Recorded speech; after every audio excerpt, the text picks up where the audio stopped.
You also told me a story which is of an officer whose parents are here in Delhi, and those of you who have an opportunity, you can also go to the petrol pump which is run by their parents. Yeah, Meena auntie. Yeah. And Meena auntie, as you told me, always feeds you whenever you go to the house. Not me. No, not just you. Anybody who comes to the house. Yes. I want you to tell the story of why that mother feeds anybody who comes to the house as much as that person can eat. Yes, मैं आप captain अनुज नायर की बात कर रहे हैं. He was just 23 जब वो कारगिल में लड़े. 17 जाट के थे. He was commissioned into 17 Jat and he belongs to that very famous या infamous 90 NDA 100 IMA बैच जिनकी बहुत ज़्यादा कैजुअलिटीज़ हैं. Because they immediately went to. Yes, जो एक उसका अक्सर सोशल मीडिया पे भी उनके बाकी के जो कोर्समेट्स हैं वो कुछ लिखते रहते हैं. तो जो मेरी इन्फॉर्मेशन है मैं उसके अनुसार आपको बताता हूँ. अभी एक बुक 2 साल पहले आंटी ने ही उसके ऊपर लिख के एक हिम्मत सिंह शेखावत हैं, दोनों ने मिलकर एक बुक लिखी है, Tiger of Dras, as he fought in Mushko valley which is in Dras. तो उस बुक के रिसर्च करने के सिलसिले में मुझे भी इन सब लोगों के साथ 17 जाट यूनिट में एक बार जाने का मौका मिला. तो वहाँ पे वी मेट दो soldiers who fought with captain Anuj Nair long back in 99. तो उसमें से एक जवान ने ये बताया कि हमें जब मुश्को वैली में हमें ले गए तो हमें पिंपल फीचर के ऊपर अटैक करना था जो बिल्कुल 0.487 के नीचे था. 0.4875 जो बड़ा वेरी फेमस है, captain Vikram Batra went and we lost him there. He captured all that 13 जैकरीफ का था. उसके नीचे वाला फीचर ये 17 जाट को कैप्चर करना था. और इनको उस फीचर के थोड़ी सी नीचे एक जगह थी जिसको वेल बैक बोलते हैं, उसको एज ए अपना फर्म बेस बना के फाइनल वो असॉल्ट लॉन्च करना था. अब जब ये वेल बैक की तरफ जा रहे थे, ये जो पर्टिकुलर जवान थे इनको ये लगा कि शायद वहाँ पे किचन नहीं होगा, खाना शायद हो ना हो. तो जैसे कि वो जाट सोल्जर थे तो उसके पास काफ़ी सारा घी पड़ा हुआ था, देसी घी जो घर का था. तो उसने देसी घी में कुछ आटे को मतलब कि वो गूंद के he made some rotis out of it और उन्होंने उस किसी में तो लिफाफे में डाल डूल के ही पुट दैट इन में डाल के ले गए. हाँ. अब जब वो वेल बैक पहुंचे तो ही कुड सी कि नेक्स्ट डे वहाँ किचन भी पहुंच गया, खाने का सामान भी आ गया. सो देन ही था कि अब 2-3 दिन की तो ये पुरानी रोटियां हो गई हैं, अब तो किचन भी है, लंगर आ गया. हाँ, लंगर तो आ गया है और कल शाम को तो हम असॉल्ट कर ही रहे हैं, अब इसकी इतनी ज़रूरत नहीं है. तो वो थोड़ा सा कहीं आगे जाके ना उनको किसी पत्थर के पीछे जस्ट थ्रोज देम आउट कि अब आई डोंट नीड इट. लेकिन असॉल्ट करने में उनको कुछ दिन लग गए. बाकी जो कल का प्लानिंग था वो शायद 2-3 दिन या 4 दिन तक वो नहीं कर पाए फॉर सम टेक्निकल रीजंस. तो लंगर का जो सामान आया था वो ख़त्म हो गया. अब वहाँ पे तो कुछ था नहीं.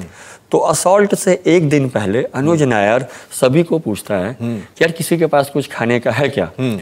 तो he is the only one, he says कि मेरे पास है पर मैं रात को दूंगा, दिन को I can't give it to you. तो वो कहता है भाई ऐसा क्यों, भूख तो अभी लगी है.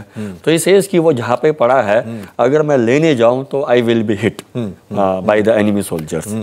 तो वो शाम होने का इंतज़ार करते हैं. जब शाम को थोड़ा सा अंधेरा होता है तो he went up to that particular stone. तो वो थोड़ा ऐसे हाथ वाथ से करके ही कुड गेट दैट लिफाफा या जो भी कुछ था पोटली जो उसने वहाँ फेंकी थी. अब वो वापस लेके आते हैं.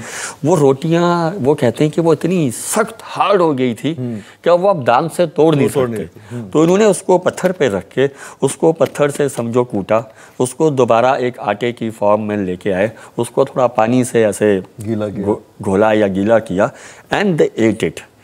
अब उस जवान ने ये कन्फर्म नहीं किया था कि अनुज ने भी वो खाया था या नहीं खाया था. But the thing is that अगर वो खाया था तो वो प्रोबेबली उसका लास्ट मील था. But no one is sure कि whether he has taken it or not. तो आंटी को एक ये है, मीना आंटी को, कि मेरा बेटा शायद उस लॉस्ट असॉल्ट में भी ना भूखा ही गया था, पेट भर के. अगर उसने वो खाया भी होगा तो क्या खाया होगा, कितना ही खाया होगा. तो जब मैं जाता हूँ, अगर मैं कहूँ अगर आप भी जाएंगे या कोई भी आंटी के पास जाता है, शी इज़ वेरी वेलकमिंग. वो बहुत अच्छे से आपको रिसीव करेंगी और इतना खिलाएंगे कि अब आप कहोगे कि बस आंटी अब खाया ही नहीं जा रहा. तो ये अनुज नायर की लास्ट मील की ये कहानी है. और यहाँ पे मैं छोटी सी, अगर आप अलो करें, मैं बताना चाहूँगा, जो आप पेट्रोल पंप की बात कर रहे थे, तो कारगिल में दे गिव पेट्रोल पंप या gas agencies to almost to everyone, irrespective of the gallantry awards, ranks या whatever it was। तो चलो हम वो सारी बात नहीं करते। जब इन्हें पेट्रोल पंप दिया गया तो पेट्रोल पंप चलाने के लिए आपको बिजली का कनेक्शन चाहिए होता है, तो इन्हें वो बिजली का कनेक्शन नहीं मिल रहा था। तो अंकल, जो ये नायर अंकल हैं, no we have lost him few years back, तो वो बिजली दिल्ली विद्युत बोर्ड के जो ऑफिस में जाते हैं टू गेट ए कनेक्शन, जब वो फॉर्म भरते हैं तो वहाँ पे जो भी कोई अधिकारी था वो उनसे 10 लाख रुपए मांगते हैं। तो देन ही सेज कि ये तो मेरे बेटे की मेमोरी में है, और उन्होंने उसका नाम भी कारगिल हाइट्स रखा हुआ है। तो देन ही सर कि अच्छा ठीक है, हम आपको 50% डिस्काउंट देते हैं, यू पे ओनली 5 लाख ऑफ रुपीज़। तो this was not accepted by the uncle. ये केम बैक और उन्होंने कहा कि I will not bribe it. उन्होंने शायद और सोर्सेज से भी ट्राई किया होगा कि किसी के रेफरेंस से कुछ हो जाए, पर जब कुछ नहीं हुआ तो he bought his own genset, कि चलो हम जेनसेट लगा के वो करते हैं, जिस पे तकरीबन हर आदमी ने कहा कि it makes no business sense कि तुम जेनसेट पे, डीजल पे जेनसेट चला के फिर तुम तेल कमाओगे क्या।